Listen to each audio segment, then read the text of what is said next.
Hello my dear friends, हम आपके लिए लेकर आए हैं क्लास 12 ज्योग्राफी यानी कि भूगोल का मोस्ट इंपोर्टेंट क्वेश्चन। इस सेट में वही क्वेश्चन को लिखा गया है जो आपके बोर्ड एग्जाम में 100% आएंगे। इस सेट में पूरे बुक से क्वेश्चन को लिखा गया है और साथ ही साथ प्रीवियस ईयर जो पिछले बार जो क्वेश्चन बोर्ड एग्जाम में पूछे गए हैं उसको भी इसमें शामिल किया गया है। तो आप पूरे सेट को देख कर जाइएगा, यहाँ से आपको सारे का सारा क्वेश्चन बोर्ड एग्जाम में मिलेंगे देखने के लिए। चलिए ज़्यादा टाइम नहीं लेते हुए स्टार्ट करते हैं। देखिए क्वेश्चन नंबर 1 देख लेते हैं। कहा जा रहा है कि निम्नलिखित में कौन सा देश उच्च मानव विकास वाला है। 4 ऑप्शन है आपके पास, दक्षिण अफ्रीका, भारत, नॉर्वे और चीन। 3 में से 4 ऑप्शन में से जो नॉर्वे देश है वह उच्च मानव विकास वाला देश है। मोस्ट इंपोर्टेंट एक क्वेश्चन है, आपको एकदम अब याद करते चलना है। चलिए देख लेते हैं नेक्स्ट क्वेश्चन 2। कहा जा रहा है कि फूलों की कृषि कहलाती है। फूलों की कृषि क्या कहलाती है फ्रेंड्स? फार्मिंग कहलाती है। ऑप्शन बी में है फैक्ट्री फार्मिंग कहलाती है, मिक्स्ड फार्मिंग कहलाती है और फ्लोरिकल्चर कहलाती है। तो फूलों की जो कृषि होती है वह क्या कहलाती है? फ्लोरिकल्चर कहलाती है। अगर इस तरह से हम आपको 10 सेट करवाने वाले हैं फ्रेंड्स, 10 सेट करवाने वाले हैं। यह सेट नंबर 1 है। अगर आप पूरे 10 सेट देख कर जाते हैं तो आपको एक एक क्वेश्चन बोर्ड एग्जाम में यहीं से देखने को मिल जाएंगे, इसलिए आप पूरे 10 सेट को देखिएगा जरूर। देखिए क्वेश्चन 3 क्या है। कहा जा रहा है कि बिहार में अति जल दोहन से किस तत्वों का सांद्रण बढ़ा है। 4 ऑप्शन है, फ्लोराइड, क्लोराइड, आर्सेनिक और लोहा। तो बिहार में अति जल दोहन से किस तत्व का सांद्रण बढ़ा है फ्रेंड्स? आर्सेनिक का बढ़ा है। ऑप्शन सी बिल्कुल ही सही हो जाएगा। चलिए हम नेक्स्ट क्वेश्चन 4 देख लेते हैं। देखिए क्वेश्चन 4 क्या कह रहा है।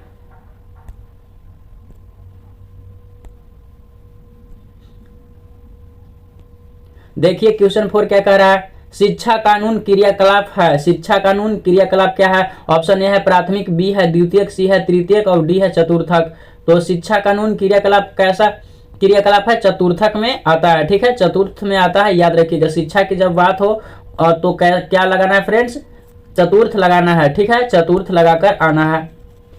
अब चलिए क्वेश्चन 5 देख लेते हैं। नदियां के डेल्टाई भाग में कौन सा प्रतिरूप पाया जाता है? नदियां के डेल्टाई भाग में कौन सा प्रतिरूप पाया जाता है? ऑप्शन ए है अर्ये, बी है तारा, सी है चेकरबोर्ड और डी है पंखा। 4 ऑप्शन है।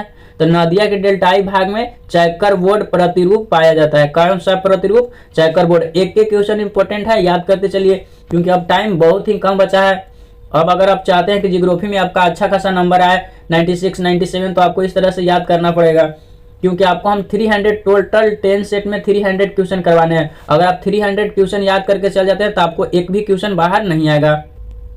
क्वेश्चन 6 देख लीजिए। कहा जा रहा है कि बीटल नामक कीड़ा किस बागान में लगता है। 4 ऑप्शन है। ऑप्शन ए में है रबड़, बी में है कपास, सी में है गन्ना और डी में है कहवा। तो बीटल नामक जो कीड़ा है फ्रेंड्स वह कहवा के बागान में लगता है। ठीक है, बीटल नामक कीड़ा की बात हो जाए तो कहवा के बागान में लगता है, याद रखिएगा। क्वेश्चन 7 देख लेते हैं।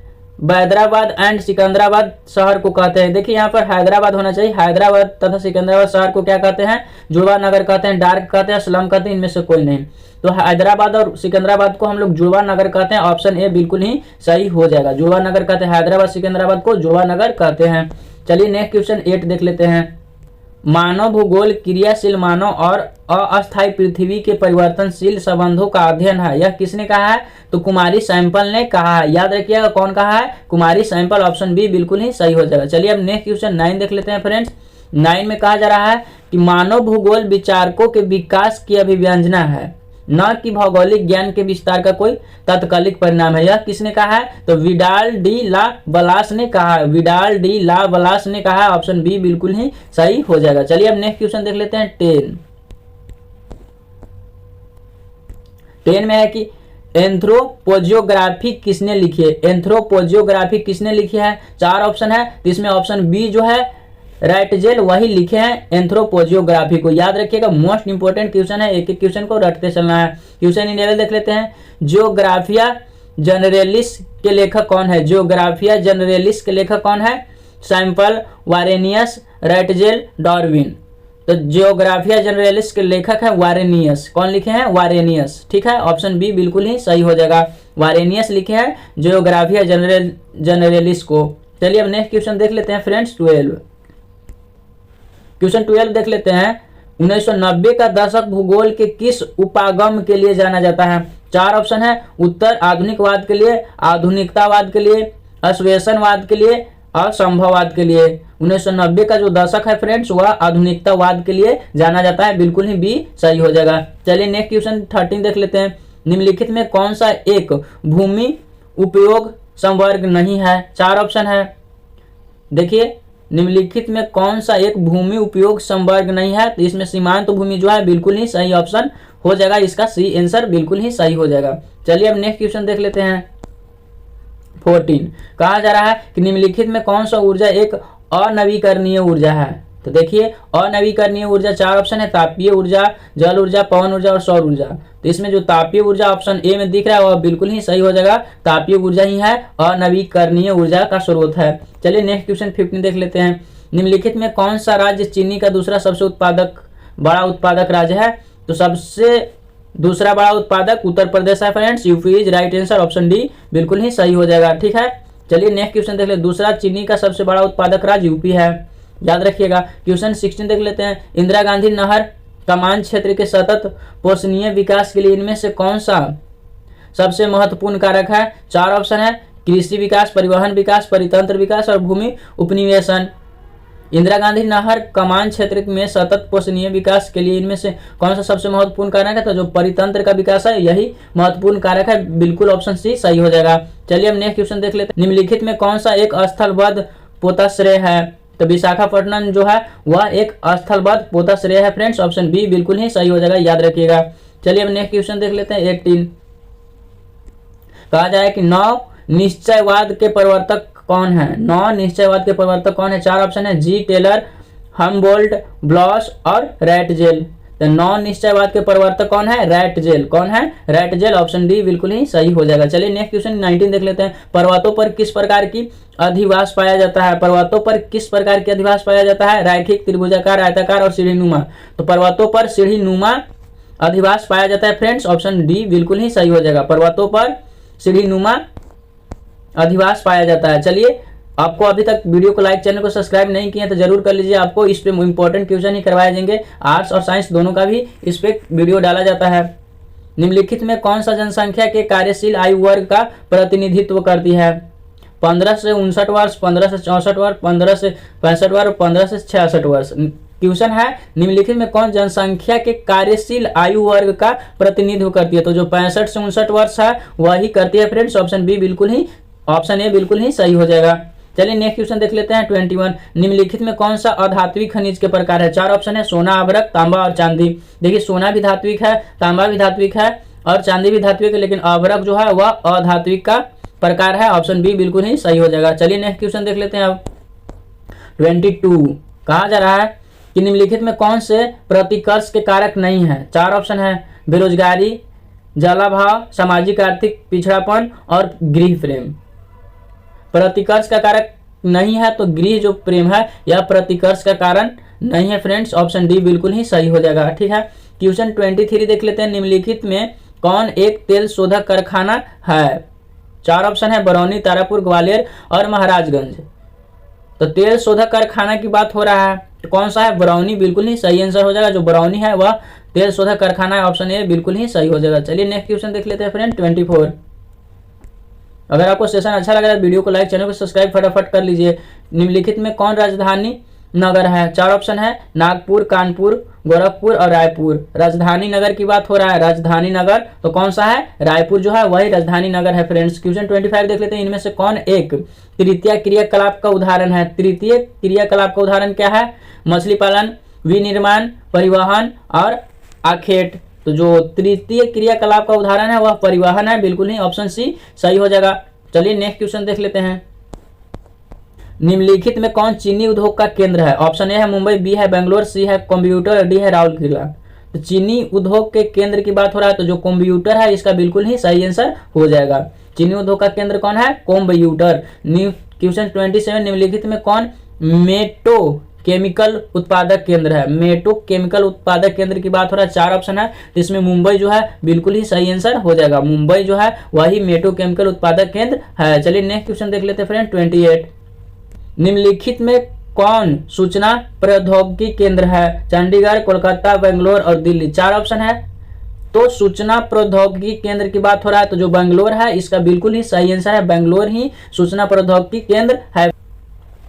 क्वेश्चन 29 देख लेते हैं। निम्नलिखित में कौन लौह इस्पात उद्योग का केंद्र है? झरिया, राउरकेला, रायपुर और वीर मित्रपुर।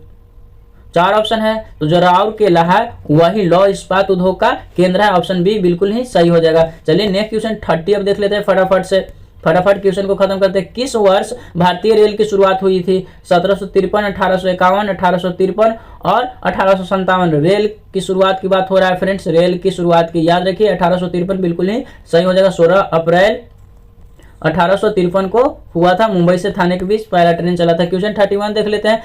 भारतीय रेल जाल की कुल कितनी लंबाई है? 4 ऑप्शन है, तो भारतीय रेल जाल की लंबाई है 63,221 किलोमीटर। ऑप्शन ए बिल्कुल ही सही हो जाएगा। 63,221 किलोमीटर भारतीय रेल जाल की कुल लंबाई है फ्रेंड्स। अब नेक्स्ट क्वेश्चन देख लेते हैं फटाफट से 32। अभी तक आप फटाफट से वीडियो को लाइक, चैनल को सब्सक्राइब नहीं किया तो फटाफट से कर ही लीजिए। भारतीय रेल प्रणाली को कितने मंडलों में विभाजित किया गया है? भारतीय रेल प्रणाली जो है उसको कितने मंडलों में विभाजित किया गया है? तो 16 मंडलों में विभाजित किया गया है। ऑप्शन बी बिल्कुल ही सही हो जाएगा। क्वेश्चन 33 देख लेते हैं। निम्नलिखित में कौन एक मानव भूगोल का उपागम नहीं है? उपागम नहीं है। 4 ऑप्शन है, तो इसमें जो मात्रात्मक क्रांति है यह मानव भूगोल का उपागम नहीं है। मात्रात्मक क्रांति जो है वह मानव भूगोल का उपागम नहीं है, बाकी सारा के सारा उपागम है। चलिए नेक्स्ट क्वेश्चन देख लेते हैं फटाफट से 34। कहा जा रहा है कि संभववाद अवधारणा में किस घटक को महत्वपूर्ण माना गया है? संभववाद अवधारणा में किस घटक को? ऑप्शन ए है प्रकृति घटक, बी है मानवीय घटक, सी है राजनीतिक घटक, डी है इनमें से कोई नहीं। तो संभववाद अवधारणा की बात हो तो मानवीय घटक को ही महत्वपूर्ण माना गया फ्रेंड्स। ऑप्शन बी बिल्कुल ही सही हो जाएगा।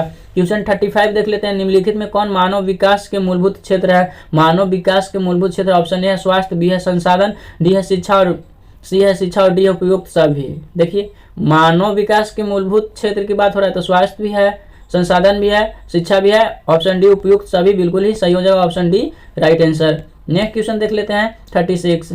कहा जा रहा है कि निम्नलिखित में कौन गंगा मैदान के महत्वपूर्ण मानव अधिवास है? ऑप्शन ए है विरल, बी है अर्धविरल, सी है सघन और डी है अर्ध सघन। गंगा मैदान के महत्वपूर्ण मानव अधिवास की बात हो रहा है तो सघन बिल्कुल ही सही आंसर हो जाएगा। चलिए क्वेश्चन 37 देख लेते हैं। निम्नलिखित में कौन प्रतिरूप की बस्ती नदी के किनारे महत्वपूर्ण है? वृत्ताकार, वर्गाकार, रेखीय और चौकपट्टी। देखिए प्रतिरूप बस्ती नदी के किनारे कैसी होना चाहिए? रेखीय होना चाहिए। ऑप्शन सी बिल्कुल ही सही हो जाएगा। चलिए नेक्स्ट क्वेश्चन देख लेते हैं। अब कहा जा रहा है कि राइन जल मार्ग जोड़ती है, किसको जोड़ती है? इंग्लैंड और जर्मनी को, जर्मनी और नीदरलैंड को, बेल्जियम और स्पेन को, इटली और स्पेन को। तो जो राइन जल मार्ग है वह जर्मनी और नीदरलैंड को जोड़ती है। बी बिल्कुल ही सही हो जाएगा। क्वेश्चन 39 देख लेते हैं। निम्नलिखित में से किस नगरीय समूह के प्रवासी जनसंख्या सर्वाधिक है? ऑप्शन ए में है दिल्ली नगरीय, बी में है कोलकाता, सी में मुंबई और डी में है बेंगलोर नगरीय समूह। तो 4 यहाँ पर समूह दिए गए हैं, इनमें से मुंबई नगरीय समूह का जो जनसंख्या है वह सबसे अधिक है। ऑप्शन सी राइट हो जाएगा। चलिए नेक्स्ट क्वेश्चन देख लेते हैं फटाफट से 40। कहा जा रहा है निम्नलिखित में सर्वाधिक प्रदूषित नदी कौन सी है? रावी नदी, गोदावरी नदी और ब्रह्मपुत्र नदी और यमुना नदी। तो प्रदूषित की बात हो रहा है फ्रेंड, प्रदूषित नदी कौन है? यमुना बिल्कुल ही सही हो जाएगा। Option D. क्वेश्चन 41 देख लेते हैं। निम्नलिखित में कौन पश्चिमी भारत की नदी बेसिन है? 4 ऑप्शन है, तो जो माही नदी है वही पश्चिमी भारत की बेसिन है। ऑप्शन ए बिल्कुल ही सही हो जाएगा। माही नदी को ही पश्चिमी भारत की बेसिन कहा जाता है। चलिए नेक्स्ट क्वेश्चन 42 देख लेते हैं। कहा जा रहा है कि निम्न में से कौन सा सबसे महत्वपूर्ण जूट उत्पादक क्षेत्र है? Narmada delta, Ganga delta, Krishna delta, इनमें से कोई नहीं। तो जूट उत्पादक क्षेत्र की बात हो रहा है, किसका? जूट उत्पादक क्षेत्र की बात हो रहा है, जो गंगा डेल्टा है वही सबसे महत्वपूर्ण है। ऑप्शन बी बिल्कुल ही सही हो जाएगा, गंगा डेल्टा। इसी के साथ 42 क्वेश्चन सेट 1 में हम आपको लेकर आए थे और इस तरह से आपको सेट 9 और अभी करवाने वाले हैं। पूरा एग्जाम से पहले हम कंप्लीट करवा देंगे और साथ ही साथ शाम को इस पे सब्जेक्टिव भी भूगोल और इतिहास का आने वाला है। तो आप लोग चैनल को सब्सक्राइब जरूर कर लीजिए। Thanks for watching.